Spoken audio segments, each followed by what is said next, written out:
書道家の聖堂です。今回は練習方法についてのお話です。皆さん、字を練習しても、なかなか上手くならない、上手くなった実感がない、そういう方結構いらっしゃると思います。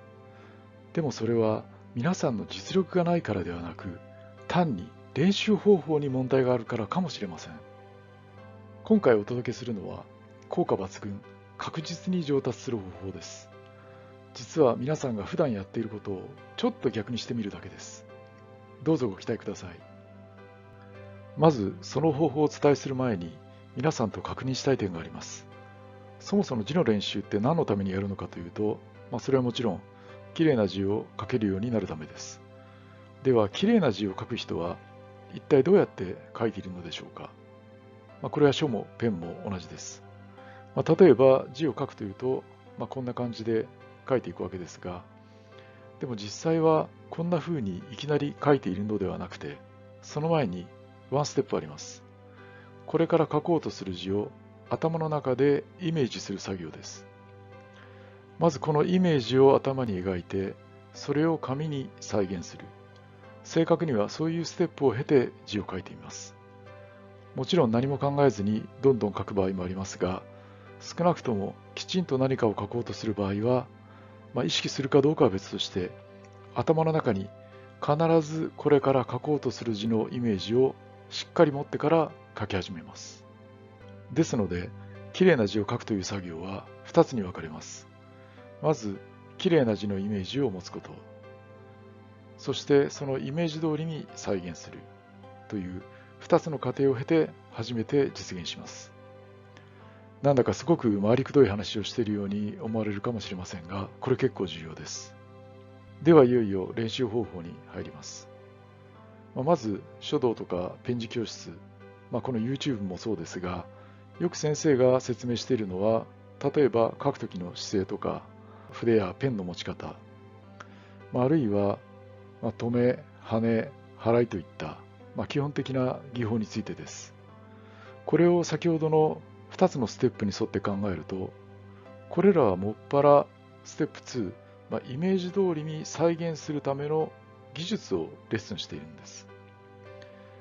もちろんそれはそれでとても重要なんですが、私が思うに問題はあまりにその技術論に特化したレッスンが多いのではないかということです。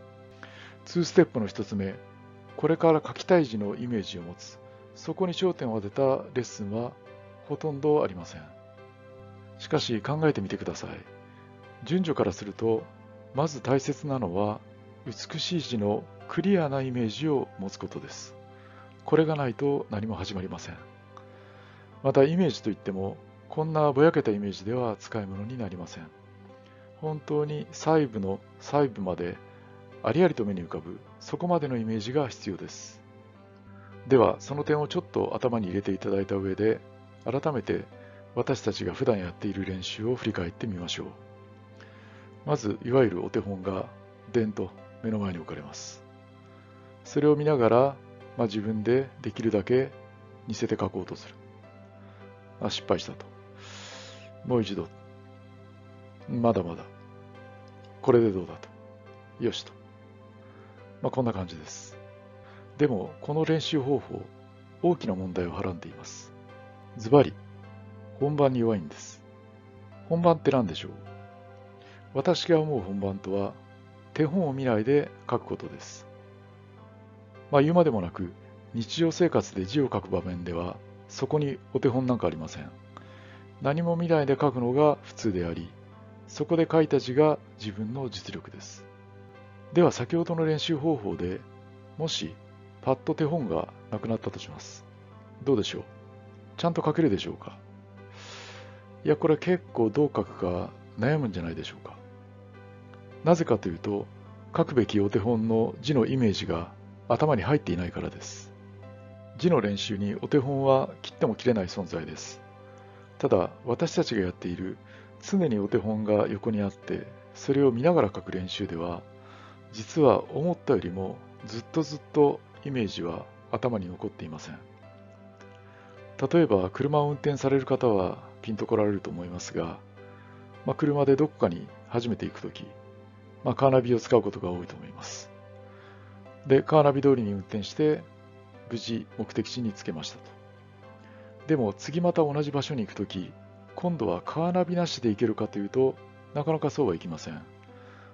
実際に自分の手足で運転した、これは間違いないんですが、じゃあ道をきちんと覚えられたかというと、そんなことはなくて、極めて曖昧な記憶しか残っていないのです。字の練習も同じです。常に手本を横に置いて練習するのは、カーナビで運転するようなもので、ちゃんとやれた気になっても、いざ手本がなくなると、途端に心もとなくなってしまいます。それがまさに本番に弱い状態です。では、どういう練習をすればいいのか、いよいよ本題です。ズバリ、逆にやればいいんです。最初は普通にこういう手本を見て書くという練習で結構です。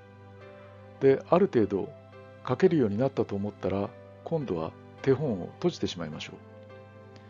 手本なしで自力で書いてみます。おそらくこれまでとは似ても似つかない、我ながら情けない字しか書けないと思います。でもそれが当たり前なんです。で、ここで一体どこがいけないんだろうと自分でよく考えてみてください。でもわからない。そこで初めて手本を開きます。そうかと、上の部分はもっと小さくまとめるんだった。そんなことを思い出します。自分で気づく、これがとても大切です。で、次にもう一度、やはり手本なしで書いてみます。上はコンパクトにできた。でもまだ何か違う。手本を見る。そうかと。大の字の横線はもっと長いんだと。で、また書いてみる。まだ今一つしっくりこない。手本。最後は小さく止めて終わるんだと。もう一度書く。確認する。よしとなれば、その段階であなたはこの美の字を明確にイメージすることができるようになっています。つまり、今後は手本がなくても強いイメージとともにこの美の字を再現できる状態になったということです。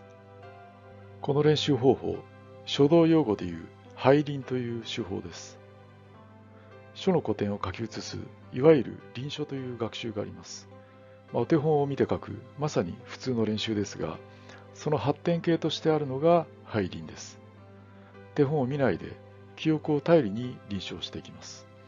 これは手本の観察力を高めて、本当の意味でその字を自分自身のものとするための練習です。今日お伝えしたのは、まさにその背臨のエッセンスで、古来から受け継がれている優れた練習方法と言えます。まとめます。きれいな字を書くとは、きれいな字のイメージを再現することです。まずしっかりとしたイメージを持つことが重要です。そのための練習方法は、手本を見ないで書くことです。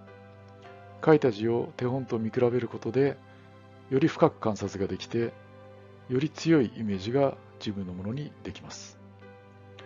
この方法は確かにきついです。ただ、いつもやる必要はありません。ある程度書けるようになったタイミングとか、ポイントポイントで取り入れていただくだけで結構です。